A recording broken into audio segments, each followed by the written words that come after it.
देश दुनिया की हर वड्डी खबर ਦੇ ਲਈ ਹੁਣੇ ਡਾਊਨਲੋਡ ਕਰੋ number 1 news app Dainik Savera Times. ਮੈਨੂੰ ਕਹਿੰਦੀ ਇਹ ਕੁੜੀ ਨੇ ਮੇਰੇ ਪੈਰ ਫੜ ਲਏ ਵੇ ਮਾਸੀ ਅੱਜ ਨਾ ਜਾਈ, ਅੱਜ ਇਹਨੇ ਸਾਡਾ ਬੁਰਾ ਹਾਲ ਬਹੁਤ ਕਰਨਾ। ਮੈਂ ਗੰਦੇ ਬੰਦੇ ਦੇ ਦਰ ਤੇ ਵੜਦੀ ਨਹੀਂ ਬਈ, ਮੈਂ ਕੱਲਾ ਕੱਲਾ ਗੋਲੀ ਨਾ ਮਾਰਨਾ ਮੰਡੀ ਮਹੱਲਾ ਜਾ ਕੇ। ਕੁੜੀ ਇਹ ਕਹਿੰਦੀ ਹੈ ਲੈਂਬਰ ਸੈਨਪੁਰੀ ਦੀ, ਮੈਂ ਜ਼ਹਿਰ ਖਾ ਕੇ ਮਰਨਾ ਸਿਰਫ ਆਪਣੀ ਪਿਓ ਦੀ ਵਜ੍ਹਾ ਨਾਲ। ਪਰ ਅੱਜ ਇਹ ਲੈਂਬਰ ਸੈਨਪੁਰੀ ਨੂੰ ਪਤਾ ਲੱਗ ਗਿਆ ਕਿ ਜਦੋਂ ਗਰੀਬ ਆਵਾਜ਼ ਚੱਕਦੇ ਆ ਪੂਰੀ ਦੁਨੀਆ ਹਿੱਲ ਜਾਂਦੀ, ਜਿੱਦਾਂ ਇਹਦੀ ਥੂ ਥੂ ਹੋਣ ਡਈ। ਇਹ ਮਸਲਾ ਇਸ ਵੇਲੇ ਇਸ ਕੰਡੀਸ਼ਨ ਦੇ ਵਿੱਚ ਹੈਗਾ ਕਿ ਦੁਬਾਰਾ ਤੋਂ ਜਿਹੜਾ ਹੈ ਪਰਿਵਾਰ ਇੱਕ ਹੋ ਸਕਦਾ ਜਾਂ ਬੱਚਿਆਂ ਨੂੰ ਉਹਦਾ ਬਾਪ ਮਿਲ ਸਕਦਾ ਹੈ। ਜੋ ਵੀ ਹੁਣ ਕੋਰਟ ਕਚਹਿਰੀਆਂ ਥਾਣੇ ਤੱਕ ਜਿੱਥੇ ਵੀ ਇਹ ਜਾਂਦਾ ਇਹ ਚਲਾ ਜਾਵੇ, ਸਾਨੂੰ ਕੋਈ ਪਰਵਾਹ ਨਹੀਂ, ਕਿਉਂਕਿ ਅਸੀਂ ਨੰਗੇ ਹੋ ਗਏ, ਇਹਨੂੰ ਹੁਣ ਅਸੀਂ ਨੰਗਾ ਕਰ ਦਿੱਤਾ। 2-2 ਵਜੇ ਸ਼ਰਾਬ ਪੀ ਕੇ ਇਹ ਬੰਦਾ 2-2 ਵਜੇ ਰਾਤ ਨੂੰ ਆਉਂਦਾ, ਨਿਆਣਿਆਂ ਨੂੰ ਪੁੱਛੂਗਾ 10 ਗੁਰੂਆਂ ਦੇ ਨਾਮ ਦੱਸੋ। ਤੇ ਉਦੋਂ ਦੀ ਬਸ ਸੱਟੀ ਇਹਦੀ ਬਹੁਤ ਪੁਰਾਣੀ ਹੈ। ਇਹਨੇ ਵੀਰੇ ਕੋਈ ਜਨਾਨੀ ਨਹੀਂ ਛੱਡੀ, ਨੌਕਰਾਣੀਆਂ ਨਹੀਂ ਘਰ ਦੀਆਂ ਛੱਡੀਆਂ। ਜੇ ਉਹ ਕਬੂਲਦੇ ਨੇ ਕਿ ਹਾਂ ਮੇਰੀਆਂ ਗਲਤੀਆਂ ਰਹੀਆਂ ਨੇ, ਮੈਂ ਅੱਗੇ ਤੋਂ ਨਹੀਂ ਕਰਾਂਗਾ, ਤਾਂ ਪਰਿਵਾਰ ਦੁਬਾਰਾ ਤੋਂ ਬੱਚੇ ਆਪਣੇ ਬਾਪ ਕੋ ਜਾ ਸਕਦੇ ਨੇ। ਕਿਉਂਕਿ ਅੱਜ ਕੁੜੀ ਤਲਾਕ ਦੇ ਦਿੰਦੀ, ਕੱਲ ਨਵੀਂ ਰਨ ਲੈ ਆਊਗਾ, ਇਹਦਾ ਤਾਂ ਰੋਜ਼ ਦਾ ਹੀ ਕੰਮ ਆ ਜੀ। ਇੰਨਾ ਵੀ ਉੱਥੇ ਰਹਿਣਾ ਤਾਂ ਇਹਨਾਂ ਵੀ ਇੱਥੇ ਰਹਿਣਾ, ਇਹ ਬੰਦੇ ਦੀ ਇਦਾਂ ਦੀ ਵਰਡਿੰਗ ਆ। ਘਰੇਲੂ ਕਲੇਸ਼ ਜਦੋਂ ਚਾਰ ਦੀਵਾਰੀ ਪਾਰ ਕਰ ਜਾਵੇ ਤਾਂ ਘਰੇਲੂ ਨਹੀਂ ਰਹਿੰਦਾ, ਸਮਾਜਿਕ ਬਣ ਜਾਂਦਾ ਹੈ। ਕੱਲ ਦਾ ਮੁੱਦਾ ਬੜਾ ਹੀ ਗਰਮਾਇਆ ਹੋਇਆ ਹੈ ਕਿ ਲੈਂਬਰ ਹੁਸੈਨਪੁਰੀ ਪੰਜਾਬੀ ਇੰਡਸਟਰੀ ਦੇ ਵਿੱਚ ਵੱਡਾ ਨਾਮ ਹੈ। ਉਹਨਾਂ ਦਾ ਘਰੇਲੂ ਵਿਵਾਦ ਚੱਲ ਰਿਹਾ ਹੈ ਆਪਣੀ ਪਤਨੀ ਦੇ ਨਾਲ, ਤੇ ਨਾਲ ਜਿਹੜਾ ਹੈ ਲੈਂਬਰ ਹੁਸੈਨਪੁਰੀ ਨੇ ਅੱਜ ਸਟੇਟਮੈਂਟ ਦਿੱਤੀ ਹੈ ਕਿ ਉਹਨਾਂ ਦੀ ਜਿਹੜੀ ਸਾਲੀ ਸਾਹਿਬਾਨ ਹੈ ਉਹਨਾਂ ਦਾ ਕਰਕੇ ਜਿਹੜਾ ਉਹਨਾਂ ਦਾ ਪਰਿਵਾਰਿਕ ਮਸਲਾ ਸੀਗਾ ਉਜਾਗਰ ਹੋਇਆ ਹੈ। ਗੱਲਬਾਤ ਕਰਕੇ ਜਾਣਨ ਦੀ ਕੋਸ਼ਿਸ਼ ਕਰਾਂਗੇ ਕਿ ਆਖਿਰ ਵਿਵਾਦ ਕੀ ਸੀਗਾ ਔਰ ਕਿਉਂ ਜਿਹੜਾ ਹੈ ਲੈਂਬਰ ਹੁਸੈਨਪੁਰੀ ਦੇ ਵੱਲੋਂ ਇਹ ਕਿਹਾ ਗਿਆ ਕਿ ਉਹਨਾਂ ਦੇ ਸਾਲੀ ਜਿਹੜੇ ਨੇ, ਸਾਲੀ ਸਾਹਿਬਾਨ ਜਿਹੜੇ ਨੇ, ਉਹਨਾਂ ਦੇ ਦਖਲ ਅੰਦਾਜ਼ ਤੋਂ ਬਾਅਦ ਜਿਹੜਾ ਹੈ ਇਹ ਮਸਲਾ ਜ਼ਿਆਦਾ ਗਰਮਾਇਆ ਹੈ। ਮੈਡਮ ਕੀ ਗੱਲਬਾਤ ਕੀ ਹੋਈ ਹੈ, ਕਿਉਂਕਿ ਲੈਂਬਰ ਭਾਜੀ ਨੇ ਤਾਂ ਤੁਹਾਡੇ ਤੇ ਸਵਾਲ ਖੜੇ ਕੀਤੇ ਨੇ ਕਿ ਤੁਹਾਡੇ ਵੱਲੋਂ ਜਿਹੜਾ ਮਸਲੇ ਨੂੰ ਜਿਹੜਾ ਉਲਝਾਇਆ ਗਿਆ ਹੈ, ਉਹਨਾਂ ਦਾ ਜਿਹੜਾ ਪਰਿਵਾਰਿਕ ਮਸਲਾ ਸੀਗਾ ਜ਼ਿਆਦਾ ਉਜਾਗਰ ਜਿਹੜਾ ਹੈ ਘਰੋਂ ਬਾਹਰ ਤੁਹਾਡੇ ਵੱਲੋਂ ਲਿਆਂਦਾ ਗਿਆ। ਕੀ ਸਭ ਤੋਂ ਪਹਿਲਾਂ ਮੈਂ ਘਟਨਾ ਜਾਣਨੀ ਚਾਹਾਂਗਾ ਕਿ ਗੱਲਬਾਤ ਕੀ ਹੋਈ ਸੀ? ਵੀਰ ਜੀ ਗੱਲ ਇੱਦਾਂ ਹੋਈ ਆ, ਛੋਟੀ ਮੇਰੀ ਭੈਣ ਆਈ ਹੋਈ ਸੀ ਮੋਗੇ ਤੋਂ ਸਾਨੂੰ ਮਿਲਣ ਲਈ, ਠੀਕ ਹੈ। ਉਹਨੂੰ ਹੋ ਗਿਆ ਮਹੀਨਾ 15 ਦਿਨ ਹੋ ਗਏ ਉਹਨੂੰ, ਉਹ ਮੇਰੇ ਕੋਲ ਹੀ ਰਹਿੰਦੀ ਹੈ ਕਿਉਂਕਿ ਇਹਦਾ ਸੁਭਾਅ ਬੰਦੇ ਦਾ ਚੰਗਾ ਨਹੀਂ ਹੈਗਾ, ਸ਼ੱਕੀ ਬਹਿਮੀ ਮਾਰ ਕਟਾਈਆਂ ਕਰਦਾ। ਤੁਹਾਡੇ ਤੋਂ ਛੋਟੇ ਨੇ? ਮੇਰੇ ਤੋਂ ਛੋਟੀ ਮੋਗਾ ਤੋਂ ਆਈ ਹੈ, ਸਪਨਾ ਉਹਦਾ ਨਾਮ ਆ। 15 ਦਿਨ ਹੋ ਗਏ ਉਹਨੂੰ ਆਈ ਨੂੰ। ਉਹ ਆਈ ਉਧਰ ਗਈ ਮਿਲਣ ਇਹਨੂੰ, ਭੈਣ ਨੂੰ, ਵੱਡੀ ਨੂੰ, ਲੈਂਬਰ ਦੀ ਘਰ ਵਾਲੀ ਨੂੰ। ਉਧਰ ਮਿਲਣ ਗਈ ਆ ਤਾਂ ਮੈਨੂੰ ਵੀ ਬੱਚਿਆਂ ਨੇ ਫੋਨ ਕਰ ਦਿੱਤਾ, ਦੁਪਹਿਰ ਦਾ ਟਾਈਮ ਸੀ, ਮਾਸੀ ਅਸੀਂ ਡੋਨਟ ਬਣਾਏ ਆ, ਤੁਸੀਂ ਵੀ ਆ ਜਾਓ। ਇੰਨੀ ਗੱਲ ਹੋਈ ਆ, ਮੈਂ ਵੀ ਚਲੇ ਗਈ। ਸਾਡਾ ਪਸੰਦ ਨਹੀਂ ਨਾ ਕਰਦਾ ਮਿਲਣਾ ਜੁਲਣਾ। ਉਹ ਭੈਣਾਂ ਇਕੱਠੀਆਂ ਹੋ ਗਈਆਂ, ਹਜੇ ਬੈਠੀਆਂ ਹੀ ਆ ਜਾ ਕੇ। ਤੇ ਇਹਨੇ ਨਾ ਸਵੇਰੇ ਹੀ ਆਪੇ ਹੀ ਚਾਬੀ, ਇਹਨਾਂ ਦੀ ਨਾ ਲੈਂਬਰ ਦੀ ਕੋਠੀ ਦੇ ਸਾਹਮਣੇ ਕੋਠੀ ਹੈ, ਇਹ ਹਮੇਸ਼ਾ ਉਹ ਕਿਰਾਏ ਤੇ ਦਿੰਦਾ, ਆਪੇ ਹੀ ਸਫਾਈ ਕਰਾ ਲਈ, ਉੱਥੇ ਜਿੰਦਾ ਖੋਲਿਆ, ਨਿਆਣੇ ਇਕੱਠੇ, ਛੁੱਟੀਆਂ ਹੋਈਆਂ ਨਿਆਣਿਆਂ ਨੂੰ ਸਕੂਲੋਂ, ਸਭ ਨੇ ਇਕੱਠਿਆਂ ਨੇ ਸਫਾਈਆਂ ਕੀਤੀਆਂ, ਸਭ ਕੁਝ ਹੀ ਹੋਇਆ। ਜਦੋਂ ਹੋ ਗਿਆ ਤਾਂ ਕਹਿੰਦਾ ਅੱਜ ਕੋਠੀ ਕਿਸੇ ਨੇ ਦੇਖਣ ਆਉਣੀ ਹੈ। ਇੰਨੀ ਗੱਲ ਵੀ ਹੋ ਗਈ ਵੀ ਕੋਠੀ ਕਿਸੇ ਨੇ ਦੇਖਣ ਆਉਣੀ। ਉਹ ਕਹਿੰਦੀ ਠੀਕ ਆ ਵੀ ਕੋਈ ਨਹੀਂ, ਆਓਗੇ ਤਾਂ ਅਸੀਂ ਅਟੈਂਡ ਕਰ ਲਵਾਂਗੇ। ਇਹ ਗੱਲ ਹੋਈ। ਇੰਨੀ ਗੱਲ ਆ, ਹਵਾ ਚੱਲ ਪਈ ਬਹੁਤ ਤੇਜ਼ ਸ਼ਾਮ ਦਾ, ਕੱਲ ਦਾ ਟਾਈਮ 5-6 ਵਜੇ ਦਾ। ਹਵਾ ਬਹੁਤ ਤੇਜ਼ ਚੱਲੇ ਤਾਂ ਉੱਤੇ ਨਾ ਖਿੜਕੀ ਦੀ, ਜਿਹੜੀ ਕਿਰਾਏ ਤੇ ਦਿੰਦੇ, ਖਿੜਕੀ ਖੁੱਲੀ ਸੀ ਕੋਠੀ ਦੀ। ਤੇ ਮੈਂ ਕਹਿਣ ਲੱਗੀ, ਮੈਂ ਕਿਹਾ ਰੋਜ਼ ਹੀ ਤੁਹਾਨੂੰ ਮਾਰਦਾ ਕੁੱਟਦਾ ਸ਼ਰਾਬਾ ਪੀ ਕੇ, ਉਹਨੂੰ ਕੋਈ ਨਾ ਕੋਈ ਬਹਾਨਾ ਚਾਹੀਦਾ। ਤੇ ਮੈਂ ਕਿਹਾ ਉਹ ਖਿੜਕੀ ਬੰਦ ਕਰ ਦੇ। ਮੈਂ ਆਪਣੀ ਭੈਣ ਨੂੰ ਇਹ ਕਹਿ ਬੈਠੀ, ਕਹਿੰਦੀ ਮੈਂ ਕਰਿਆ ਨਹੀਂ। ਉਹਨੇ ਜਿੱਦਾਂ ਹੀ ਲੋਕ ਖੋਲ੍ਹਿਆ ਉਹ ਕੋਠੀ ਦਾ, ਉਹ ਅੰਦਰ ਜਾ ਰਹੀ ਆ ਕਿ ਉੱਧਰੋਂ ਕਿਰਾਏਦਾਰ ਆ ਗਿਆ। 3 ਬੰਦੇ ਸੀ, ਇੱਕ ਲੇਡੀ ਸੀ, ਨਾਲ ਬੱਚੇ ਸੀ, ਉਹਨਾਂ ਦੇ ਹਸਬੈਂਡ ਸੀ ਤੇ ਲੇਡੀ ਸੀ। ਉਹ ਆਏ ਆ, ਉਹ ਅੰਦਰ ਗਏ, ਉਹਨਾਂ ਨੇ ਘਰ-ਬਾਰ ਸਾਰਾ ਦੇਖਿਆ। ਜਦੋਂ ਘਰ-ਬਾਰ ਘੁੰਮੇ ਆ ਤਾਂ ਉਹਨਾਂ ਨੇ ਕਿਰਾਇਆ ਪੁੱਛਿਆ। ਦੀਦੀ ਮੈਨੂੰ ਕਹਿੰਦੀ ਵੀ ਤੂੰ ਵੀ ਮੇਰੇ ਨਾਲ ਖੜੀ ਹੋ ਵੀ ਅੰਦਰ ਉਹ ਕਿਹੜਾ ਅੰਦਰ ਕੱਲੀ ਜਾ ਕੇ ਵੜ ਗਈ ਸੀ। ਗੱਲ ਹੋਈ, ਅਸੀਂ ਕਿਹਾ ਵੀ ਜੋ ਵੀ ਆ ਵੀ ਉਹਨੇ ਕਿਰਾਏ ਤੇ ਦੇਣੀ ਹੈ, ਜੋ ਕਿਰਾਏ ਦੀ ਗੱਲ ਉਹ ਹੀ ਕਰੂਗਾ। ਇੰਨੀ ਗੱਲ ਹੋਈ। ਇਹ ਲੈਂਬਰ ਦੀ ਕੁੜੀ ਹੈ ਜੀ ਏਕਨੂਰ, ਠੀਕ ਆ। ਉਸੇ ਵੇਲੇ ਇਹਨੂੰ ਫੋਨ ਕਰਦਾ ਪਿਆ ਉਹ ਬੰਦਾ, ਕਹਿੰਦਾ ਗੰਦੀਆਂ ਗਾਲਾਂ ਕੱਢਦਾ ਪਿਆ ਤੁਹਾਡੀ ਭੈਣ। ਉਹਨੇ ਬਹੁਤ ਕੁਝ ਕਿਹਾ ਜੀ, ਬਹੁਤ ਕੁਝ ਕਿਹਾ। ਇਹ ਬੇਟੀ ਨੂੰ ਬਹੁਤ ਕੁਝ ਕਹਿੰਦਾ, ਹਮੇਸ਼ਾ ਗਾਲਾਂ ਕੱਢਦਾ। ਇੰਨੀ ਗੱਲ ਹੋ ਗਈ, ਕਹਿੰਦਾ ਪੇ ਦੀਆਂ ਧੀਆਂ ਹੋਊਗੀਆਂ, ਤੁਸੀਂ ਇੱਥੇ ਰਹਿਣਾ ਅੱਜ। ਕਹਿੰਦਾ ਇੱਥੇ ਰਹਿਣਾ, ਤੁਹਾਨੂੰ ਆ ਕੇ ਮੈਂ ਫਾਂਡਾ ਲਾਉਣਾ। ਤੁਸੀਂ ਉੱਥੇ ਸੀ ਉਸ ਸਮੇਂ? ਮੈਂ ਉੱਥੇ ਸੀ। ਇਹ ਕੁੜੀ ਥਰ ਥਰ ਕੰਬੇ ਡਿੱਗ ਗਈ, ਬੇਹੋਸ਼ ਹੋ ਗਈ ਜੀ। ਬੇਹੋਸ਼ ਹੋ ਗਈ। ਅਸੀਂ ਇਹਨੂੰ ਚੱਕਿਆ, ਇਹਦਾ ਪਜਾਮਾ ਪਜੂਮਾ ਬਦਲਿਆ, ਬੱਚਿਆਂ ਨੇ ਵਿੱਚੇ ਹੀ ਪਿਸ਼ਾਬ, ਬੱਚੇ ਇੰਨੇ ਡਰਦੇ, ਬੰਦੇ ਨੇ ਇੰਨੀ ਦਹਿਸ਼ਤ ਪਾਈ ਹੋਈ, ਬੱਚੇ ਵਿੱਚੇ ਹੀ ਮੂਤ ਦਿੰਦੇ। ਮੈਨੂੰ ਕਹਿੰਦੀ ਇਹ ਕੁੜੀ ਨੇ ਮੇਰੇ ਪੈਰ ਫੜ ਲਏ ਵੀ ਮਾਸੀ ਅੱਜ ਨਾ ਜਾਈ, ਅੱਜ ਇਹਨੇ ਸਾਡਾ ਬੁਰਾ ਹਾਲ ਬਹੁਤ ਕਰਨਾ। ਮੈਂ ਕਿਹਾ ਬੇਟੇ ਮੈਂ ਨਹੀਂ ਜਾਂਦੀ, ਠੀਕ ਹੈ ਜੀ, ਮੈਂ ਤਾਂ ਇਹਦੇ ਦਰ ਤੇ ਵੜਦੀ ਨਹੀਂ ਜੀ, ਮੈਂ ਗੰਦੇ ਬੰਦੇ ਦੇ ਦਰ ਤੇ ਵੜਦੀ ਨਹੀਂ। ਕੱਲ ਮੇਰੀ ਕਿਸਮਤ ਖੋਟੀ ਸੀ ਜਿਹੜੀ ਮੈਂ ਚਲੇ ਗਈ ਉੱਥੇ ਗਈ ਆ, ਮੈਂ ਉੱਥੇ ਬੈਠੀ ਰਹੀ। ਦੇਖੋ ਜੀ ਸੱਚ ਤਾਂ ਇੱਕਦਮ ਇੱਕ ਵਾਰੀ ਸਾਹਮਣੇ ਆਉਂਦਾ, ਠੀਕ ਹੈ। ਕੱਲ ਡਟ ਕੇ ਮੈਂ ਵੀ ਸਾਹਮਣਾ ਕਰਨਾ ਸੀ ਵੀ ਜੋ ਵੀ ਹੋਊਗਾ ਦੇਖੀ ਜਾਊਗਾ, ਠੀਕ ਹੈ ਜੀ। ਇੰਨੀ ਗੱਲ ਹੋਈ ਹੈ, ਮੈਂ ਬਹਿ ਗਈ ਉੱਥੇ। ਇਹ ਕੁੜੀ ਕਹਿੰਦੀ ਮਾਸੀ ਕਿਤੇ ਜਾਈ, ਉਹਨੂੰ ਹਵਾ ਚੱਲਦੀ ਸੀ, ਸਾਰੇ ਬੱਚੇ ਛੋਟੇ ਸਾਡੇ ਖੇਡਦੇ ਹੀ, ਛੋਟੀ ਦੇ ਵੀ ਬੱਚੇ ਛੋਟੇ ਆ, ਮੇਰੀ ਵੀ ਕੁੜੀ 5 ਸਾਲ ਦੀ, ਸਾਰੇ ਬਾਹਰ ਖੇਡਣ ਦੇ ਸੀ। ਜਿਹੜੀ ਇਹ ਕੁੜੀ ਹੈ ਏਕਨੂਰ ਲੈਂਬਰ ਦੀ ਕੁੜੀ, ਵੱਡੀ ਕੁੜੀ ਏਕਨੂਰ, ਇਹ ਅੰਦਰ ਸੀ। ਸਪਨਾ ਸੀ ਮੇਰੀ ਭੈਣ ਮੋਗੇ ਤੋਂ ਆਈ, ਸਪਨਾ ਸ਼ਰਮਾ, ਉਹਦਾ ਮੇਰੀ ਭੈਣ ਵੱਡੀ ਰੋਜ਼ੀ ਰਾਣੀ, ਉਹ ਅੰਦਰ ਸੀ। ਸਾਰੇ ਇਹ ਤਿੰਨੇ ਜਣੀਆਂ ਅੰਦਰ ਸੀ। ਰੋਜ਼ੀ ਰਾਣੀ ਜਿਹੜੇ ਨੇ ਉਹ ਲੈਂਬਰ ਹੁਸੈਨਪੁਰੀ ਦੇ ਪਤਨੀ, ਵਾਈਫ ਇਹ ਅੰਦਰ ਸੀ। ਜਦੋਂ ਗੱਲਬਾਤ ਹੁੰਦੀ ਪਈ ਆ, ਇਹਨਾਂ ਨਾਲ ਪੁੱਛਦਾ ਵਾ, ਆਉਂਦੇ ਜੁੱਤੀ ਲਾ ਲਈ ਇਹ ਬੰਦੇ ਨੇ, ਸੀਸੀਟੀਵੀ ਫੁਟੇਜ ਆ ਜੀ, ਸਾਰਾ ਕੁਝ, ਇਹਦੀਆਂ ਪੁਰਾਣੀਆਂ ਕਰਤੂਤਾਂ ਵੀ ਉੱਥੇ ਹੀ ਜਿੱਥੇ ਮਾਰਦਾ ਕੁੱਟਦਾ। ਪੁਰਾਣੀਆਂ ਕੀ ਗੱਲਾਂ ਬਾਤਾਂ ਹੁੰਦੀਆਂ? ਪੁਰਾਣੇ ਵੀ ਮਾਰਦਾ ਕੁੱਟਦਾ, ਸਾਰੇ ਸੀਸੀਟੀਵੀ ਫੁਟੇਜ। ਕਾਰਨ ਕੀ ਸੀ ਕਿ ਮਾਰਦਾ ਕੁੱਟਦੇ ਸੀ? ਕਾਰਨ ਵੀ ਰਾਜੇ ਮੈਂ ਦੱਸਦੀ ਆ, ਜੇ ਤੁਸੀਂ ਆਏ ਆ ਅੱਜ ਦਿਲ ਖੋਲ ਕੇ ਗੱਲ ਕਰਨੀ ਹੈ, ਠੀਕ ਹੈ। ਜਦੋਂ ਇਹ ਮਾਰਦਾ ਕੁੱਟਦਾ ਸੀਗਾ ਨਿਆਣਿਆਂ ਨੂੰ, ਅੰਦਰ ਜਦੋਂ ਆਇਆ ਵਾ, ਗੱਲਬਾਤ ਇਹ ਬੰਦੇ ਨੇ ਕੀਤੀ ਆ, ਇਹਨਾਂ ਨੂੰ ਪੁੱਛਦਾ, ਕੁੜੀ ਨੂੰ ਕਹਿੰਦਾ ਤੂੰ ਮੇਰਾ ਫੋਨ ਨਹੀਂ ਚੱਕਿਆ। ਕੁੜੀ ਨੂੰ ਕਹਿੰਦਾ ਇਹ ਬੰਦੇ ਨੇ ਇੰਨੀ ਦਹਿਸ਼ਤ ਬਣਾ ਕੇ ਰੱਖੀ। ਇਹ ਕਹਿੰਦੀ ਪਾਪਾ ਪਤਾ ਨਹੀਂ ਲੱਗਾ ਵੀ ਜਦੋਂ ਬੱਚੇ 10-15 ਬੱਚੇ ਇਕੱਠੇ ਹੋ ਜਾਣ ਗਲੀ ਦੇ ਵੀ, ਆਪਣੇ ਵੀ ਬੱਚੇ, ਬੱਚਿਆਂ ਨੂੰ ਕਿੱਥੋਂ ਬੱਚੇ ਇੰਜੋਏ ਕਰਦੇ ਆ, 10 ਮਿੰਟ ਮਾਸੀਆਂ ਆ ਜਾਣ ਤਾਂ ਬੱਚੇ ਇੰਜੋਏ ਕਰਦੇ। ਇਹਨੇ ਇੰਨੀ ਗੱਲ ਕਹੀ ਆ, ਆਪਣੀ ਜਨਾਨੀ ਨੂੰ ਬਾਲਾਂ ਤੋਂ ਫੜ ਕੇ ਮਾਰਨ ਲੱਗ ਪਿਆ, ਰੋਜ਼ੀ ਨੂੰ ਮਾਰਨ ਲੱਗ ਪਿਆ। ਇਹਦੇ ਕੁਰਸੀ ਮਾਰਨ ਲੱਗਾ ਤਾਂ ਮੇਰੀ ਭੈਣ ਛੋਟੀ ਮੋਗੇ ਵਾਲੀ ਨੇ ਫੜ ਲਿਆ। ਉਹਨੇ ਕਿਹਾ ਵੀ ਜੀਜਾ ਜੀ ਨਾ ਮਾਰੋ, ਬਹੁਤ ਹੋ ਗਿਆ ਤੁਹਾਡਾ। ਇੰਨੀ ਗੱਲ ਆ ਤਾਂ ਉਹਨੂੰ ਰੋਡ ਲੈ ਕੇ ਆਇਆ, ਰੋਡ ਇਹਨੇ ਸਿਰ ਦੇ ਵਿੱਚ ਮਾਰੀਆਂ, ਉਹਦੇ ਫ੍ਰੈਕਚਰ ਹੋਇਆ, ਉਹਦੀ ਬਾਂਹ ਟੁੱਟੀ ਹੋਈ ਆ। ਹੁਣ ਅਸੀਂ ਇਹ ਬੰਦੇ ਨੂੰ ਲੰਬਾ ਟੰਗਾਉਣਾ, ਬਸ ਸਾਡੀ ਇਹੋ ਮੰਗ ਆ। ਇੰਨੇ ਜਦੋਂ ਚੀਕ ਝਾੜਾ ਪੈਂਦਾ ਸੀ ਵੀਰੇ, ਮੈਂ ਕਿਉਂਕਿ ਛੋਟੇ ਬੱਚਿਆਂ ਦੀ ਜ਼ਿੰਮੇਵਾਰੀ ਸੀ ਮੇਰੇ ਕੋਲ, ਮੈਂ ਬਾਹਰ ਸੀਗੀ, ਮੈਂ ਜਦੋਂ ਦੌੜੀ ਅੰਦਰ ਗਈ ਆ, ਮੈਂ ਮਾਹੌਲ ਸਾਰਾ ਅੰਦਰ ਦੇਖਿਆ। ਰੋਡ ਲਈ ਹੋਈ, ਡੰਡੇ ਤੋੜੇ, ਰੋਡਾਂ ਚੱਕੀਆਂ, ਅਸਲਾ ਇਹਦਾ ਜ਼ਬਤ ਕੀਤਾ ਜਾਵੇ। ਇਹ ਅਸਲਾ ਅੰਦਰੋਂ ਲੈ ਕੇ ਆਇਆ। ਅਸਲਾ ਜਦੋਂ ਇਹ ਲੈ ਕੇ ਆਇਆ, ਕਹਿੰਦਾ ਇਹਨੇ ਮੇਰੇ ਪੇਕੇ ਪਰਿਵਾਰ ਤੱਕ ਗਾਲਾਂ ਕੱਢੀਆਂ, ਮੇਰੇ ਮੱਲੇ ਵਾਲਿਆਂ ਨੂੰ ਗਾਲਾਂ ਕੱਢੀਆਂ ਬਈ ਮੈਂ ਕੱਲਾ ਗੋਲੀ ਨਾ ਮਾਰਨਾ ਮੰਡੀ ਮਹੱਲਾ ਜਾ ਕੇ। ਇਹ ਕਿਹਾ ਮੈਂ ਕਰਤਾਰਪੁਰ ਦੀ। ਕਿਹੜਾ ਇਹਨਾਂ ਕੋਲ ਅਸਲਾ ਕੋ, ਇਹਦੇ ਕੋ ਗੰਨਾ, ਇਹਦੇ ਕੋ ਬਹੁਤ ਕੁਛ ਆ, ਇੱਦਾਂ ਦੀਆਂ ਰਾਈਫਲਾਂ ਇਹਦੇ ਕੋ ਪਈਆਂ ਜੋ 2-2 ਕਿਲੋਮੀਟਰ ਤੱਕ ਸ਼ੂਟ ਕਰਦੀਆਂ। ਮੈਨੂੰ ਉਹਨਾਂ ਦੇ ਨਾਂ ਨਹੀਂ ਪਤਾ। ਇਹਦਾ ਜ਼ਬਤ ਕੀਤਾ ਜਾਵੇ, ਇਹਦਾ ਪਾਸਪੋਰਟ ਜ਼ਬਤ ਕੀਤਾ ਜਾਵੇ, ਇਹ ਯੂਕੇ ਰਹਿਣ ਜੋਗਾ ਨਾ ਜਾਵੇ। ਕਹਿੰਦਾ ਨਾ ਯੂਕੇ, ਇਹ ਇੱਥੇ ਨੱਕ ਰਗੜੇ ਸਾਡੇ ਕੋ। ਅਸੀਂ ਰਾਜੀਨਾਮਾ ਨਹੀਂ ਕਰਨਾ, ਅਸੀਂ ਜੋ ਵੀ ਕਰਨਾ ਕੁੜੀ ਦੇ ਹੱਕ 'ਚ ਕਰਨਾ। ਆ ਬੱਚੇ ਆ ਥਰ ਕੰਬਦੇ ਆ, ਅਸੀਂ ਇਹਨਾਂ ਦੀ ਜ਼ਿੰਦਗੀ ਲਈ ਕਰਨਾ। ਤੁਸੀਂ ਮੀਡੀਆ ਸੱਦੀ ਆ, ਅਸੀਂ ਇਸੇ ਕਰਕੇ ਸੱਦੇ। ਤੁਸੀਂ ਮੇਰਾ ਵੀਰ, ਜੇ ਤੁਹਾਨੂੰ ਦੁੱਖ ਲੱਗਦਾ ਤੁਸੀਂ ਸਾਰੇ ਭੱਜੇ ਆਉਂਦੇ, ਇਸੇ ਕਰਕੇ ਆਉਂਦੇ ਆ ਵੀ ਗਰੀਬਾਂ ਦਾ ਵੀ ਕੋਈ ਹੁੰਦਾ, ਠੀਕ ਹੈ। ਤੁਹਾਡੇ ਜਰੀਏ ਅੱਜ ਅਸੀਂ ਆਪਣੀ ਆਵਾਜ਼ ਜਿਹੜੀ ਚੁੱਕ ਰਹੇ ਹਾਂ, ਤੁਸੀਂ ਸਾਡੀ ਸੁਣ ਰਹੇ ਆ ਤਾਂ ਅਸੀਂ ਆਪਣੀ ਆਵਾਜ਼ ਚੁੱਕ ਰਹੇ। ਤੁਹਾਨੂੰ ਪਹਿਲਾਂ ਪੁੱਛਿਆ ਸੀਗਾ ਕਿ ਲੈਂਬਰ ਭਾਜੀ ਦੀ ਵਾਈਫ ਦੇ ਨਾਲ ਗੱਲ ਹੋ ਸਕਦੀ ਹੈ, ਤੁਸੀਂ ਕਿਹਾ ਵੀ ਉਹ ਇਸ ਕੰਡੀਸ਼ਨ 'ਚ ਨਹੀਂ ਹੈਗੇ ਕਿ ਉਹ ਗੱਲਬਾਤ ਕਰ ਜੀ। ਇਹਨੇ ਬਹੁਤ ਮਾਰਿਆ ਕੁੱਟਿਆ, ਹਾਲੋ ਬਹਾਲ ਕੀਤਾ ਹੋਇਆ, ਬਾਲ ਬੂਲੇ ਦੇ ਬਹੁਤ ਪੁੱਟੇ ਹੋਏ। ਸਾਡੇ ਕੋਲ ਇਹਦੀਆਂ ਪੁਰਾਣੀਆਂ ਸੀਸੀਟੀਵੀ ਫੁਟੇਜ ਸਾਰੀਆਂ ਪਈਆਂ, ਜਿੱਥੇ ਮਾਰਦਾ ਬੈਟਾਂ ਦੇ ਨਾਲ ਮਾਰਦਾ, ਬੋਤਲਾਂ ਦੇ ਨਾਲ ਮਾਰਦਾ, ਜਿਹੜੀ ਚੀਜ਼ ਹੱਥ 'ਚ ਆਉਂਦੀ ਉਹੀ ਮਾਰਦਾ, ਚਾਕੂ ਛੁਰੀਆਂ ਲੱਭਦਾ, ਪਾਗਲ ਹੋ ਜਾਂਦਾ, ਚੀਜ਼ਾਂ ਸਾਰੀਆਂ ਘਰ ਦੀਆਂ ਤੋੜ ਦਿੰਦਾ ਇਹਨਾਂ ਦੇ ਸਿਰਾਂ ਦੇ ਵਿੱਚ। ਨਿਆਣਿਆਂ ਨੂੰ ਸਭ ਪਤਾ, ਸਭ ਕੁਝ ਤੋੜਦਾ ਭੰਨਦਾ। ਇਹ ਬੰਦੇ ਨੇ ਬਹੁਤ ਦਹਿਸ਼ਤ ਫੈਲਾਈ ਹੋਈ ਹੈ। ਮੈਂ ਇਹ ਪੁੱਛ ਰਿਹਾ ਸੀਗਾ ਕਿ ਜੋ ਸਟੇਟਮੈਂਟ ਤੁਹਾਡੀ ਹੈ ਕਿ ਤੁਹਾਡੇ ਸਿਸਟਰ ਜਿਹੜੇ ਲੈਂਬਰ ਹੁਸੈਨਪੁਰੀ ਦੇ ਵਾਈਫ ਨੇ, ਉਹਨਾਂ ਦੀ ਵੀ ਇਹੀ ਸਟੇਟਮੈਂਟ ਹੈ, ਕਿਉਂਕਿ ਅਸੀਂ ਉਹਨਾਂ ਦੇ ਨਾਲ ਗੱਲਬਾਤ ਨਹੀਂ ਕਰ ਪਾ ਰਹੇ। ਉਹਨਾਂ ਦਾ ਕੀ ਕਹਿਣਾ ਇਸ ਮਸਲੇ ਨੂੰ ਸੁਲਝਾਉਣਗੇ ਉਹ ਮਸਲਾ?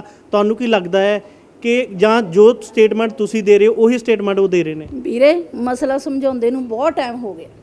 ਸਾਡੀਆਂ ਪੰਚਾਇਤਾਂ ਆਉਂਦੀਆਂ ਸੀ, ਪੇਕਾ ਪਰਿਵਾਰ ਤੋਂ ਪੰਚਾਇਤਾਂ ਆਉਂਦੀਆਂ ਸੀ, ਗੱਲਾਂ ਹੁੰਦੀਆਂ ਸੀ, ਮਾਪੇ ਭੋਲੇ ਸੀ, ਅਸੀਂ ਗਰੀਬ ਆ, ਪਿੱਛੋਂ ਅੰਦਰ ਬੈਠ ਕੇ ਗਤੀ ਹੋ ਜਾਂਦਾ ਸੀ, ਪੁਲਿਸ ਥਾਣੇ 'ਚ ਪੈਸੇ ਚੜਾ ਦਿੰਦਾ ਸੀ, ਡਾਕਟਰਾਂ ਤੱਕ ਪੈਸੇ ਇਹ ਬੰਦਾ ਚੜਾ ਦਿੰਦਾ ਸੀ, ਅਸੀਂ ਬੈਠ ਜੰਨੇ ਸੀ ਇਦਾਂ। ਅੱਜ ਅਸੀਂ ਆਪਣੇ ਘਰ ਵਿਆਹੀਆਂ ਗਈਆਂ, ਅਸੀਂ ਆਪਣੇ ਘਰ ਵਾਲੀਆਂ ਹੋ ਗਈਆਂ, ਵਿਆਹੀਆਂ ਗਈਆਂ, ਅਸੀਂ ਹੁਣ ਰੜ ਕੇ ਆਵਾਜ਼ ਚੱਕਣ ਡਏ, ਕਿਉਂਕਿ ਕੁੜੀ ਬਹੁਤ ਡਰਦੀ ਸੀ, ਹਮੇਸ਼ਾ ਡਰਦੀ ਸੀ। ਇਹ ਕਰਦੀ ਸੀ ਮੇਰੇ ਬੱਚੇ, ਮੈਂ ਇਹਨਾਂ ਲਈ ਜੀਣਾ। ਪਰ ਅੱਜ ਜਦ ਇਹਨਾਂ ਦਾ ਸਵਾਲ ਆ ਗਿਆ, ਇਹ ਬੱਚਿਆਂ ਦਾ ਸਵਾਲ ਆ ਗਿਆ, ਉਹ ਚੁੱਪ ਨਹੀਂ ਬੈਠਦੀ। ਕੁੜੀ ਇਹ ਕਹਿੰਦੀ ਹੈ ਲੈਂਬਰ ਹੁਸੈਨਪੁਰੀ ਦੀ, ਮੈਂ ਜ਼ਹਿਰ ਖਾ ਕੇ ਮਰਨਾ ਸਿਰਫ ਆਪਣੀ ਪਿਓ ਦੀ ਵਜ੍ਹਾ ਨਾਲ, ਮੈਂ ਲਿਖਤੀ ਦਊਂਗੀ। ਇਹ ਕੁੜੀ ਦੀ ਖੁਦ ਵਰਡਿੰਗ ਹੈ। ਮੈਂ ਇਹ ਚੀਜ਼ ਪੁੱਛ ਰਿਹਾ ਸੀ ਕਿਉਂਕਿ ਲੈਂਬਰ ਭਾਜੀ ਦੇ ਵੱਲੋਂ ਨਾ ਇਹ ਸਵਾਲ ਖੜਾ ਕੀਤਾ ਜਾ ਰਿਹਾ ਹੈ ਕਿ ਉਹਨਾਂ ਦੀ ਜਿਹੜੀ ਸਾਲੀ ਹੈ ਉਹੀ ਅੱਗੇ ਆ ਕੇ ਬੋਲ ਰਹੀ ਹੈ, ਉਹਨਾਂ ਦੀ ਵਾਈਫ ਜਿਹੜੀ ਹੈ ਉਹ ਕੋਈ ਇਦਾਂ ਦਾ ਬਿਆਨ ਨਹੀਂ ਦੇ ਰਹੀ। ਮੈਂ ਤਾਂ ਤੁਹਾਡੇ ਕੋਲ ਪੁੱਛਣ ਦੀ ਕੋਸ਼ਿਸ਼ ਕਰ ਰਿਹਾ ਕਿ ਇਹ ਸਵਾਲ ਜਿਹੜਾ ਹੈ, ਇਹ ਜੋ ਤੁਸੀਂ ਕਹਿ ਰਹੇ ਹੋ ਕਿ ਇਸ ਤਰ੍ਹਾਂ ਹੋਇਆ, ਸੇਮ ਟੂ ਸੇਮ ਇਹੀ ਵਰਡਿੰਗ ਉਹਨਾਂ ਦੀ ਵਾਈਫ ਦੀ ਵੀ ਹੈ? ਬਿਲਕੁਲ ਇਹ ਵਰਡਿੰਗ ਆ। ਸਵੇਰ ਤੋਂ ਲੈ ਕੇ 9 ਵਜੇ ਤੋਂ ਅਸੀਂ ਸਿਰਫ ਇੰਟਰਵਿਊ ਹੀ ਦੇਣ ਡਏ ਆ। ਸਾਰੇ ਚੈਨਲਾਂ ਤੇ ਸਾਡੀ ਇੰਟਰਵਿਊ ਚੱਲ ਰਹੀ। ਉਹਦੇ ਵਾਈਫ ਦੇਣ ਡਏ ਆ, ਉਹਦੇ ਬੱਚੇ ਦੇਣ ਡਏ ਆ। ਠੀਕ ਆ, ਫਿਲਹਾਲ ਉਸ ਕੰਡੀਸ਼ਨ 'ਚ ਨਹੀਂ ਆ, ਉਹ ਆਰਾਮ ਕਰ ਰਹੇ, ਰੈਸਟ ਕਰ ਰਹੇ ਆ। ਸਿਸਟਰ ਦੇ ਵੀ ਇਹਦੇ ਫ੍ਰੈਕਚਰ ਹੋਇਆ, ਮੇਰੀ ਦੇ, ਉਹ ਸਾਰੇ ਆਰਾਮ ਕਰ ਰਹੇ। ਇਸ ਕਰਕੇ ਮੈਂ ਤੁਹਾਡੇ ਨਾਲ ਗੱਲ ਕਰ ਰਹੀ ਔਰ ਮੇਰੇ ਤੇ ਹੀ ਉਹ ਐਲੀਗੇਸ਼ਨ ਲਾਣ ਡਿਆ, ਇਸ ਕਰਕੇ ਮੈਂ ਤੁਹਾਡੇ ਸਾਹਮਣੇ ਆ। ਕਿਉਂਕਿ ਮੇਰੇ ਤੇ ਉਹ ਐਲੀਗੇਸ਼ਨ ਇਸ ਕਰਕੇ ਲਾਂਦਾ, ਜਿਹੜਾ ਬੰਦਾ ਸੱਚ ਦੀ ਆਵਾਜ਼ ਚੱਕਣ ਵਾਲਾ ਹੁੰਦਾ ਨਾ ਵੀਰੇ, ਉਹਨੂੰ ਦੱਬਦੇ ਆ। ਸੋ ਮੈਨੂੰ ਦੱਬਣ, ਮੈਂ ਕਹਿੰਦੀ ਮੇਰੇ ਸਾਹਮਣੇ ਕੋਈ ਵੀ ਆ ਜਾਵੇ, ਮੈਂ ਦੱਬਣ ਵਾਲੀ ਨਹੀਂ ਹੈਗੀ। ਕਿਉਂਕਿ ਅਸੀਂ ਇਹਨਾਂ ਬੱਚਿਆਂ ਦਾ ਕਰਕੇ ਹੁਣ ਜਦ ਮੇਰੇ ਕੋਲ ਮੇਰੇ ਭੈਣ ਭਰਾ, ਮੇਰਾ ਪੂਰੀ ਬਰਾਦਰੀ ਮੇਰੀ ਆ ਗਈ ਆ, ਤਾਂ ਮੈਂ ਪਿੱਛੇ ਹਟਣ ਵਾਲੀ ਨਹੀਂ। ਹੁਣ ਜਿੱਥੇ ਇਹ ਭੱਜਦਾ ਭੱਜ ਜਾਵੇ, ਇਹਦਾ ਅਸਲਾ ਜ਼ਬਤ ਕੀਤਾ ਜਾਵੇ, ਇਹਦਾ ਪਾਸਪੋਰਟ ਜ਼ਬਤ ਕੀਤਾ ਜਾਵੇ। ਇਹ ਕਹਿੰਦਾ ਵਾ ਗਾਲਾਂ ਬਾਲਾਂ ਸਾਨੂੰ ਇੰਨੀਆਂ ਕੱਢਦਾ, ਕਹਿੰਦਾ ਗਰੀਬਾਂ ਦਾ ਕੋਈ ਨਹੀਂ ਹੁੰਦਾ। ਪਰ ਅੱਜ ਇਹ ਲੈਂਬਰ ਹੁਸੈਨਪੁਰੀ ਨੂੰ ਪਤਾ ਲੱਗ ਗਿਆ ਵੀ ਜਦੋਂ ਗਰੀਬ ਆਵਾਜ਼ ਚੱਕਦੇ ਆ, ਪੂਰੀ ਦੁਨੀਆ ਹਿੱਲ ਜਾਂਦੀ, ਜਿੱਦਾਂ ਇਹਦੀ ਥੂ ਥੂ ਹੋਣ ਡਈ ਹੈ ਸਾਰੇ ਪਾਸੇ। ਮੁੱਦਾ ਇਹ ਸਮਾਜਿਕ ਬਣ ਗਿਆ ਹੋਇਆ ਹੈ। ਲੱਗਦਾ ਕਿ ਹੁਣ ਇਸ ਮੁੱਦੇ ਦਾ ਹੱਲ ਜਿਹੜਾ ਹੈ ਪਰਿਵਾਰਿਕ ਤੌਰ ਤੇ ਆਮ ਘਰਾਂ ਦੇ ਵਿੱਚ ਆਪਾਂ ਦੇਖਦੇ ਹਾਂ ਕਿ ਕਲੇਸ਼ ਹੋ ਜਾਂਦਾ ਹੈ ਤਾਂ ਉਹ ਸੁਲਝ ਵੀ ਜਾਂਦਾ ਹੈ, ਮਤਲਬ ਆਪਸ ਦੇ ਵਿੱਚ ਰਿਸ਼ਤੇਦਾਰੀਆਂ ਉਹਨੂੰ ਸੁਲਝਾ ਦਿੰਦੀਆਂ ਹੈ। ਇਹ ਮਸਲਾ ਇਸ ਵੇਲੇ ਇਸ ਕੰਡੀਸ਼ਨ ਦੇ ਵਿੱਚ ਹੈਗਾ ਕਿ ਦੁਬਾਰਾ ਤੋਂ ਜਿਹੜਾ ਹੈ ਪਰਿਵਾਰ ਇੱਕ ਹੋ ਸਕਦਾ ਜਾਂ ਬੱਚਿਆਂ ਨੂੰ ਉਹਦਾ ਬਾਪ ਮਿਲ ਸਕਦਾ ਹੈ। ਕੋਈ ਇਦਾਂ ਦਾ ਲੱਗਦਾ ਹੈ ਕਿ ਜੇਕਰ 4 ਬੰਦੇ ਇਕੱਠੇ ਹੋ ਜਾਣ, ਜੇਕਰ ਗਲਤੀ ਮੰਨ ਲੈਣ ਤਾਂ ਮਸਲਾ ਸੁਲਝ ਸਕਦਾ ਹੈ? ਮਸਲਾ ਸੁਲਝਾਵਾਂਗੇ, ਜ਼ਰੂਰ ਸੁਲਝਾਵਾਂਗੇ।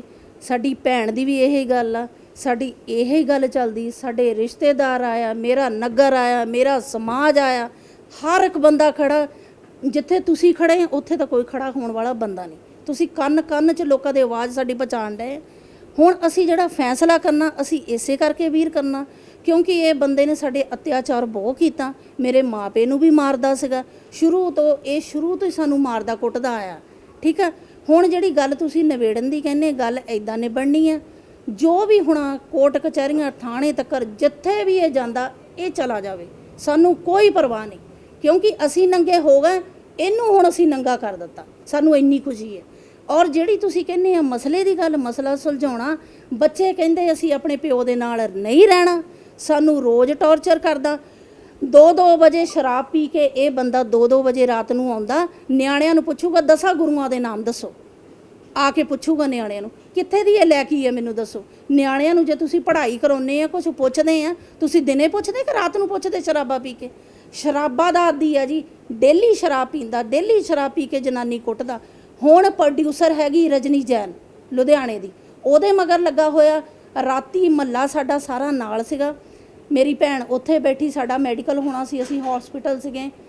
ਇਹਦਾ ਸਹੁਰਾ ਇਹਨੂੰ ਲੈਣ ਆਇਆ, ਮੋਹਨ ਸਿੰਘ, ਮੇਰੀ ਭੈਣ ਦਾ ਘਰ ਸਹੁਰਾ ਮੋਹਨ ਸਿੰਘ ਇਹਨੂੰ ਲੈਣ ਆਇਆ। ਉਹਨੇ ਕਿਹਾ ਵੀ ਚੱਲ ਕੁੜੀਏ ਘਰ ਚੱਲ। ਮਹੱਲੇ ਵਾਲਿਆਂ ਨੇ ਕਿਹਾ, ਸਾਰਿਆਂ ਨੇ ਗੱਲ ਕੀਤੀ ਵੀ ਪਾਪਾ ਜੀ ਤੁਸੀਂ ਕਿਹਦੇ ਵੱਲ ਆ, ਬੋਟੀ ਵੱਲ ਆ, ਇਹਦੇ ਵੱਲ ਕੁੜੀ ਵੱਲ ਆ, ਜਾਂ ਘਰ ਵਾਲੇ ਨਾਲ, ਆਪਣੇ ਮੁੰਡੇ ਦੇ ਨਾਲ? ਉਹ ਕਹਿੰਦਾ ਜੀ ਮੈਂ ਇੱਕ ਦੀ ਸਾਈਡ ਲੈ ਸਕਦਾ, ਮੈਂ ਆਪਣੇ ਮੁੰਡੇ ਦੇ ਨਾਲ। ਮਹੱਲੇ ਵਾਲਿਆਂ ਨੇ ਬੇਇੱਜ਼ਤੀ ਕਰਕੇ ਭਜਾਇਆ ਵੀ ਭੱਜ ਇੱਥੋਂ। ਫਿਰ ਕਹਿ ਕੇ ਇੰਨੀ ਗੱਲ ਕਿਹਾ, ਕਹਿੰਦਾ ਇਹੀ ਗੱਲ ਕਰਕੇ ਤਾਂ ਤੇਰੇ ਇਹਨੂੰ ਦੂਜੀ ਜਨਾਨੀ ਲੈ ਕੇ ਆਉਣੀ। ਰਜਨੀ ਜੈਨ ਪ੍ਰੋਡਿਊਸਰ ਆ, ਇਹਨਾਂ ਗਾਣਾ ਗੂਣਾ ਉਹਦੇ ਨਾਲ ਕੀਤਾ ਸੀਗਾ ਤੇ ਉਦੋਂ ਦੀ ਬਸ ਸੱਟੀ ਇਹਦੀ ਬਹੁਤ ਪੁਰਾਣੀ ਹੈ। ਇਹਨੇ ਵੀਰੇ ਕੋਈ ਜਨਾਨੀ ਨਹੀਂ ਛੱਡੀ, ਨੌਕਰਾਣੀਆਂ ਨਹੀਂ ਘਰ ਦੀਆਂ ਛੱਡੀਆਂ। ਬੱਚੇ ਇਸ ਕੰਡੀਸ਼ਨ ਦੇ ਵਿੱਚ ਨਹੀਂ ਹੈਗੇ ਜੋ ਤੁਹਾਨੂੰ ਦੱਸ ਸਕਣ। ਮੈਂ ਕਹਿੰਦੀ ਫੇਰ ਤੁਸੀਂ ਇੰਟਰਵਿਊ ਮੇਰੀ ਕਰੋ, ਤੁਹਾਨੂੰ ਨਿਆਣੇ ਕੱਲੀ ਗੱਲ ਦੱਸਣਗੇ। ਅਸੀਂ ਸਾਡੇ ਕੋਲ ਇਹ ਹੋ ਗਿਆ। ਬੱਚਿਆਂ ਕੋਲ ਇੱਕ ਸਵਾਲ ਕਰਨਾ ਹੈ ਕਿ ਜੋ ਬੇਟਾ, ਚਲੋ ਮੇਰੀ ਵੀ ਇੱਕ ਪਰਿਵਾਰਿਕ ਮਸਲਾ, ਮੈਂ ਵੀ ਜੇਕਰ ਅੱਜ ਤੁਹਾਡੀ ਕੰਡੀਸ਼ਨ ਦੇ ਵਿੱਚ ਹੁੰਦਾ ਤਾਂ ਮੈਂ ਵੀ ਦਰਦ ਮਹਿਸੂਸ ਕਰ ਸਕਦਾ ਸੀਗਾ ਜਦੋਂ ਮਾਂ-ਬਾਪ ਦੀ ਲੜਾਈ ਹੋ ਰਹੀ ਹੋਵੇ। ਮੈਂ ਸਿਰਫ ਇੰਨਾ ਜਾਣਨਾ ਚਾਹਾਂਗਾ ਕਿ ਜੋ ਤੁਹਾਡੇ ਮਾਸੀ ਜੀ ਕਹਿ ਰਹੇ ਨੇ ਇਹ ਸੱਚ ਹੈ? ਬਿਲਕੁਲ ਸੱਚ ਹੈ। ਇਸ ਤਰ੍ਹਾਂ ਕਰਦੇ ਤੁਹਾਡੇ ਫਾਦਰ ਸਾਹਿਬ? ਹਾਂਜੀ। ਦੱਸੋ ਬੇਟੇ ਕੀ ਕਰਦੇ ਤੁਹਾਡੇ? ਰੋਜ਼ ਟੌਰਚਰ ਕਰਦੇ ਆ, ਸ਼ੱਕ ਕਰਨਾ, ਵਹਿਮ ਕਰਨਾ, ਛੋਟੀ ਗੱਲ ਤੇ ਇਸ਼ੂ ਕਰਨਾ। ਬਸ ਕਿੰਨੀ ਦੇਰ ਹੋ ਗਈ ਇਸ ਤਰ੍ਹਾਂ ਚੱਲਦਾ? ਕਾਫੀ ਟਾਈਮ ਹੋ ਗਿਆ, ਸਟਾਰਟਿੰਗ ਤੋਂ ਹੀ। ਜਦ ਹੀ ਉਹ ਸੰਭਾਲੀ ਹੈ ਰਾਜੇ, ਬੱਚੇ ਛੋਟੇ ਆ, ਹੁਣ ਵੱਡੇ ਹੋਏ ਆ। ਜਦੋਂ ਗਰੋ ਹੁੰਦਾ ਬੱਚਾ ਉਦੋਂ ਹੀ ਦੇਖਦਾ ਵੀ ਘਰ ਦੇ ਵਿੱਚ ਕੀ ਮਾਹੌਲ ਚੱਲਣ ਡਿਆ।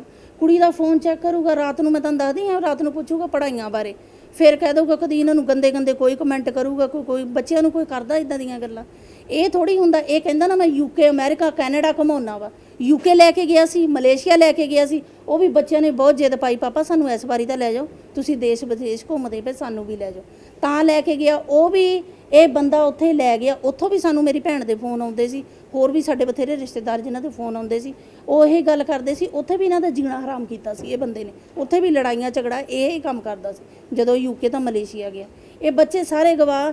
ਇਹ ਤਾਂ ਬੱਚੇ ਉਹ ਤੋਂ ਇੰਨਾ ਥਰ ਕੰਬਦੇ ਆ ਨਾ, ਕਹਿੰਦੇ ਬਸ ਰਾਤ ਦੇ ਕਹੀ ਜਾਂਦੇ ਆ ਅਸੀਂ ਜਾਣਾ ਨਹੀਂ, ਅਸੀਂ ਜਾਣਾ ਨਹੀਂ, ਅਸੀਂ ਵੀ ਨਵੇੜਾ ਹੀ ਕਰਨਾ ਇਹਦੇ ਨਾਲ। ਕੁੜੀ ਵੀ ਰਹੂਗੀ, ਇਹਨੂੰ ਤਲਾਕ ਵੀ ਨਹੀਂ ਮਿਲੂਗਾ, ਖਰਚਾ ਵੀ ਲਵਾਂਗੇ, ਬੱਜ ਕੇ ਲਵਾਂਗੇ। ਮੇਰਾ ਲਾਸਟ ਸਵਾਲ ਹੈ ਜੀ, ਕੀ ਇਹ ਮਸਲਾ ਜਿਹੜਾ ਹੈ, ਮੈਂ ਦੁਬਾਰਾ ਪੁੱਛ ਰਿਹਾ ਹਾਂ ਕਿ ਜੇਕਰ ਕੋਈ ਗਲਤੀ ਮਨਵਾ ਕੇ, ਕੋਈ ਲਿਖਤ ਪੜਤ ਕਰਕੇ ਜਿਹੜੇ ਤੁਸੀਂ ਇਲਜ਼ਾਮ ਲਾ ਰਹੇ ਹੋ, ਜੇ ਉਹ ਕਬੂਲਦੇ ਨੇ ਕਿ ਹਾਂ ਮੇਰੀਆਂ ਗਲਤੀਆਂ ਰਹੀਆਂ ਨੇ, ਮੈਂ ਅੱਗੇ ਤੋਂ ਨਹੀਂ ਕਰਾਂਗਾ, ਤਾਂ ਪਰਿਵਾਰ ਦੁਬਾਰਾ ਤੋਂ ਬੱਚੇ ਆਪਣੇ ਬਾਪ ਕੋ ਜਾ ਸਕਦੇ ਨੇ? ਇਹ ਜੀ ਬੱਚਿਆਂ ਤੇ ਡਿਪੈਂਡ ਆ, ਠੀਕ ਹੈ, ਬੱਚਿਆਂ ਦੀ ਮਾਂ ਤੇ ਡਿਪੈਂਡ ਆ। ਜਦੋਂ ਇਹ ਇਕੱਠੇ ਹੋਣਗੇ, ਇਹ ਇਹਨਾਂ ਦਾ ਆਪਸੀ ਮੈਟਰ ਆ, ਠੀਕ ਹੈ, ਕਿਉਂਕਿ ਉਹ ਇਹਨਾਂ ਦਾ ਪਿਓ ਆ, ਉਹਦੀ ਵਾਈਫ ਆ, ਠੀਕ ਹੈ, ਇਹਨਾਂ ਦਾ ਆਪਸੀ ਮੈਟਰ ਆ। ਜਦੋਂ ਇਹ ਗੱਲ ਕਰਨਗੇ, ਲਿਖਤ ਪੜਤ ਹੋਊਗੀ, ਸਾਡਾ ਪੂਰਾ ਨਗਰ ਆਊਗਾ, ਸਾਡੇ ਪੂਰੇ ਰਿਸ਼ਤੇਦਾਰ ਆਊਗੇ, ਸਾਡਾ ਪੂਰਾ ਮਹੱਲਾ ਤੁਰੂਗਾ, ਕੋਰਟ ਕਚਹਿਰੀਆਂ ਤੱਕ ਲਿਖਤੀ ਪੜਤੀ ਸਾਨੂੰ ਦਊਗਾ। ਤੁਸੀਂ ਆਉਂਗੇ, ਮੀਡੀਆ ਸਾਹਮਣੇ ਕਬੂਲੂਗਾ, ਮੇਨ ਗੱਲ ਤੁਹਾਡੇ ਸਾਹਮਣੇ ਕਬੂਲੂਗਾ, ਅਸੀਂ ਫੇਰ ਮੰਨਾਂਗੇ। ਅਸੀਂ ਘਰ 'ਚ ਕੁੜੀ ਵੀ ਤੋਰਾਂਗੇ, ਕਿਉਂਕਿ ਅੱਜ ਕੁੜੀ ਤਲਾਕ ਦੇ ਦਿੰਦੀ, ਕੱਲ ਨਵੀਂ ਰੰਨ ਲੈ ਆਊਗਾ। ਇਹਦਾ ਤਾਂ ਰੋਜ਼ ਦਾ ਹੀ ਕੰਮ ਆ ਜੀ, ਇਹਦਾ ਡੇਲੀ ਦਾ ਕੰਮ ਆ। ਇਹ ਤਾਂ ਸਾਨੂੰ ਵੀ ਕਹਿੰਦਾ ਸੀ ਸਾਡੇ ਨਾਲ ਵਿਆਹ ਕਰਾ ਲਾ, ਜੇ ਉਹ ਰੱਖੀ ਹੋਈ ਤੂੰ ਹੀ ਰਹਿ ਲਾ। ਐਦਾਂ ਤੇ ਸਾਨੂੰ ਇਹ ਕੰਮ ਕਹਿ ਚੁੱਕਾ। ਅੱਜ ਉਹ ਗੱਲਾਂ ਜ਼ਾਹਰ ਹੋਣ ਡਈਆਂ। ਤੁਹਾਨੂੰ ਕਿਹਾ ਇਹਨੇ? ਹਾਂ, ਮੈਨੂੰ ਕਿਹਾ, ਸ਼ਰੇਆਮ ਕਿਹਾ। ਮੈਨੂੰ ਜੀ ਸਾਈਪਰਸ ਇਹਨੇ ਭੇਜਿਆ ਸੀ, ਘਰ 'ਚ ਗਰੀਬੀ ਸੀ, ਕਹਿੰਦਾ ਸਾਈਪਰਸ ਤੋਂ ਮੁੜ ਕੇ ਨਾ ਤੂੰ ਇੰਗਲੈਂਡ, ਤੈਨੂੰ ਮੈਂ ਭੇਜ ਦੇਣਾ ਵੀ ਘਰ 'ਚ, ਚਲੋ ਤੁਹਾਡੇ ਹਾਲਾਤ ਸੁਧਰ ਜਾਣਗੇ, ਹੈ ਨਾ। ਤੇ ਮਾਪੇ ਗਰੀਬ ਸੀ, ਤੇ ਇੰਨੀ ਗੱਲ ਹੋਈ ਜਦੋਂ, ਤਾਂ ਇਹਨੇ ਸਾਈਪਰਸ ਆਪੇ ਹੀ ਮੇਰਾ ਪਾਸਪੋਰਟ ਬਣਾ ਲਿਆ, ਆਪੇ ਹੀ। ਸਾਨੂੰ ਰੱਬ ਜਾਣੇ, ਸਾਨੂੰ ਕੁਝ ਪਤਾ ਵੀ ਨਹੀਂ, ਸਾਰਾ ਮਹੱਲਾ ਤੁਹਾਨੂੰ ਗਵਾਹੀ ਦਊਗਾ ਇਸ ਚੀਜ਼ ਦੀ। ਜਦੋਂ ਇਹਨੇ ਇੰਨੀ ਗੱਲ ਕਹੀ ਜੀ, ਸਾਈਪਰਸ ਮੈਂ ਚਲੇ ਗਈ, ਉੱਥੇ ਚਲੇ ਗਈ। ਇਹ ਬੰਦੇ ਦਾ ਮੈਨੂੰ ਤੀਜੇ ਦਿਨ ਉੱਥੇ ਫੋਨ ਆ ਗਿਆ, ਕਹਿੰਦਾ ਕਿੱਦਾਂ, ਠੀਕ ਠਾਕ ਆ? ਕਹਿੰਦਾ ਮੈਂ ਟਿਕਟ ਕਟਾਉਣ ਲੱਗਾ ਸਾਈਪਰਸ ਦੀ, ਮੈਂ ਇੱਥੇ ਆਉਣਾ। ਮੈਂ ਕਿਹਾ ਜੀਜਾ ਜੀ ਤੁਸੀਂ ਇੱਥੇ ਕੀ ਕਰਨ ਆਉਣਾ? ਜੀਜਾ ਤਾਂ ਵੱਡਾ ਪਿਓ ਹੁੰਦਾ ਰਾਜੇ। ਇੰਨੀ ਗੱਲ ਕਹੀ। ਕਹਿੰਦਾ ਮੈਂ ਤੇਰੇ ਨਾਲ ਵਿਆਹ ਕਰਾਉਣਾ, ਤੈਨੂੰ ਸਾਈਪਰਸ ਨਹੀਂ ਘੱਲਿਆ? ਕਹਿੰਦਾ ਤੇਨਾਂ ਵੀ ਉੱਥੇ ਰਹਿਣਾ ਤਾਂ ਇਹਨਾਂ ਵੀ ਇੱਥੇ ਰਹਿਣਾ। ਇਹ ਬੰਦੇ ਦੀ ਇੱਦਾਂ ਦੀ ਵਰਡਿੰਗ ਆ। ਉਦੋਂ ਰਾਜੇ ਜੇ ਸਾਡੇ ਕੋਲ ਸਮਾਰਟਫੋਨ ਹੁੰਦੇ ਨਾ, ਇਹਦੀਆਂ ਰਿਕਾਰਡਿੰਗਾਂ ਅਸੀਂ ਕਰਦੇ ਤਾਂ ਤੁਹਾਨੂੰ ਅੱਜ ਸੁਣਾਉਂਦੇ। ਇਹਦੀਆਂ ਚੈਟਿੰਗਾਂ, ਇਹਨੇ ਜੋ ਵੀ ਨਿਆਣੇ, ਆ ਕੁੜੀ ਨੇ ਫੋਟੋ ਖਿੱਚੀਆਂ, ਆ ਹੁਣ ਲੇਟੈਸਟ ਰਜਨੀ ਜੈਨ ਦੀ ਚੈਟਿੰਗ ਸੀ ਇਹਦੇ ਨਾਲ, ਲੇਟੈਸਟ ਸੀਗੀ। ਕੁੜੀ ਨੇ ਫੋਟੋਆਂ ਖਿੱਚ ਕੇ ਮਾਂ ਨੂੰ ਦਿਖਾਈਆਂ। ਮਾਂ ਅਪਸੈਟ ਹੋਵੇ, ਮਹੀਨਾ ਹੋ ਗਿਆ ਅੱਜ ਉਹਨੂੰ ਰੋਂਦੀ ਨੂੰ। ਮੇਰੇ ਕੋ ਵੀ ਉਹ ਸਾਰੀ ਪਈ ਹੈ, ਇਹਦੇ ਪੁਰਾਣੇ ਵੀਡੀਓ ਕਲਿੱਪ ਵੀ ਪਏ ਹੈ, ਜੇ 'ਚ ਬੈਟਾ ਨਾ ਮਾਰਦਾ। ਆ ਕੁੜੀ ਖੜੀ ਹੈ, ਸਕੂਲੇ ਜਾਣ ਲੱਗੀ ਹੈ, ਇਹਦੀ ਪੁਰਾਣੀ ਵੀਡੀਓ ਕਲਿੱਪ ਆ, ਕੁੜੀ ਸਕੂਲ ਜਾਣ ਲੱਗੀ ਹੈ, ਖੜੀ ਹੈ ਤਾਂ ਮਾਰਦਾ, ਉਹ ਹੱਥ ਜੋੜਦੀ ਹੈ ਮੂਹਰੇ, ਠੀਕ ਹੈ। ਇਹ ਜ਼ੁਲਮ ਹੁਣ ਬਹੁਤ ਹੋ ਗਿਆ ਰਾਜੇ, ਬਸ ਹੁਣ ਐਂਡ ਹੈ ਜ਼ੁਲਮ ਦਾ। ਮੰਗ ਕੀ ਕਰਦੇ ਹੋ ਪ੍ਰਸ਼ਾਸਨ ਕੋ ਮੰਗ ਇਹ ਹੀ ਸਾਡੀ ਮੰਗ ਆ, ਬੇਦਾਂ ਦੇ ਕੰਮ ਨਹੀਂ ਹੋਣੇ ਚਾਹੀਦੇ। ਜੇ ਕਿਸੇ ਗਰੀਬ ਦੀਆਂ ਧੀਆਂ, ਜੇ ਕੋਈ ਬਰਾਦਰੀ ਛੋਟੀ ਹੈ ਨਾ ਵੀਰ, ਉਹਦਾ ਫਾਇਦਾ ਨਹੀਂ ਚੱਕਣਾ ਚਾਹੀਦਾ, ਠੀਕ ਹੈ। ਜੇ ਸਾਨੂੰ ਛੋਟੀਆਂ ਬਰਾਦਰੀਆਂ ਦਾ ਸਦਾ ਨਾ, ਜੇ ਕਹਿੰਦਾ ਗਰੀਬ ਆ, ਤੇ ਅੱਜ ਜੇ ਸਾਡਾ ਕੋਈ ਹੁੰਦਾ ਨਾ, ਸਾਡਾ ਪੂਰਾ ਨਗਰ ਨਾ ਇਕੱਠਾ ਹੁੰਦਾ, ਜੇ ਕਿਸੇ ਨੂੰ ਸਾਡਾ ਨਾ ਦਾ ਦੁੱਖ ਹੁੰਦਾ। ਮੰਗ ਇਹੋ ਹੀ ਆ। ਇਹ ਬੱਚਿਆਂ ਦੀ ਰਜਾਮੰਦੀ ਪੂਰੀ ਆ। ਜੋ ਵੀ ਇਹਨਾਂ ਦੀ ਮਾਂ ਗੱਲ ਕਰੂਗੀ, ਜੋ ਇਹ ਜਾਣਾ ਚਾਹੁੰਦੇ ਹੋਗੇ, ਤੁਹਾਨੂੰ ਕਿਹਾ ਮੀਡੀਆ ਸਾਹਮਣੇ ਇਹ ਕਬੂਲੂਗਾ, ਲਿਖਤੀ ਸਾਨੂੰ ਦਊਗਾ, ਸਾਡਾ ਸਾਰਾ ਨਗਰ ਆਊਗਾ, ਸਾਡਾ ਸਾਰਾ ਰਿਸ਼ਤੇਦਾਰ ਆਊਗਾ, ਗੱਲ ਐਂਡ ਉੱਥੇ ਕਰਾਂਗੇ। ਸ਼ੁਕਰੀਆ ਜੀ ਗੱਲਬਾਤ। Thank you. ਲਗਾਤਾਰ ਜਦੋਂ ਪਰਿਵਾਰਿਕ ਮਸਲੇ ਵਿਗੜ ਜਾਣ ਤਾਂ ਆਸ ਤੇ ਉਮੀਦ ਜਦੋਂ ਇਦਾਂ ਦੇ ਗੱਲਾਂ ਬਾਤਾਂ ਨਿਕਲ ਲੱਗ ਪੈਣ ਤਾਂ ਕੱਟ ਜਾਂਦੀ ਹੈ ਕਿ ਦੁਬਾਰਾ ਤੋਂ ਜਿਹੜੀਆਂ ਵਿਥਾਂ ਪਈਆਂ ਹੋਈਆਂ ਨੇ, ਵਿਥਾਂ ਪੂਰੀਆਂ ਜਾ ਸਕਦੀਆਂ ਨੇ। ਚਲੋ ਫਿਰ ਵੀ ਅਸੀਂ ਆਸ ਤੇ ਉਮੀਦ ਕਰਦੇ ਹਾਂ ਕਿ ਇਹ ਮਸਲਾ ਸੁਲਝੇ। ਪਰਿਵਾਰ ਜਿਹੜਾ ਜੋ ਇਤਫਾਕ ਰਹੇ ਨੇ, ਜੇਕਰ ਕਿਸੇ ਨੇ ਕੋਈ ਗਲਤੀ ਕੀਤੀ ਹੈ ਤਾਂ ਆਪਣੀ ਗਲਤੀ ਕਬੂਲ ਕੇ ਆਪਣੇ ਬੱਚਿਆਂ ਨੂੰ ਆਪਣੇ ਘਰੇ ਲੈ ਜਾਵੇ। ਪਰ ਸਵਾਲ ਇਹਨਾਂ ਦੇ ਵੱਲੋਂ ਵੱਡੇ ਨੇ ਕਿ ਇਹ ਇਤਫਾਕ ਜਿਹੜਾ ਪੈ ਚੁੱਕਾ ਹੈ ਪਰਿਵਾਰ ਦੇ ਵਿੱਚ, ਕੀ ਉਹ ਮਸਲਾ ਸੁਲਝੇਗਾ ਜਾਂ ਨਹੀਂ, ਇਹ ਆਉਣ ਵਾਲੇ ਦਿਨਾਂ ਦੇ ਵਿੱਚ ਕਲੀਅਰ ਹੋਵੇਗਾ। ਕੈਮਰਾ ਪਰਸਨ ਜਤਿਨ ਦੇ ਨਾਲ ਮੈਂ Aman Chand, Dainik Savera TV, Jalandhar. All world open challenge 17 time gold medalist मियां रफीक मोहम्मद, पंडित, मौलवी, बेगम, तांत्रिक, इन्हां चोरा ठग्गां तो सावधान। स्पेशलिस्ट वशीकरण, सट्टा नंबर, लव मैरिज, पति पत्नी च अनबन, विदेश च पक्का होना, कारोबार दा ना चलना, सिर्फ 31 घंटियां विच समाधान। फ्री फ्री फ्री मियां रफीक मोहम्मद। मोबाइल 84 374 94 647, 84 374 94 648।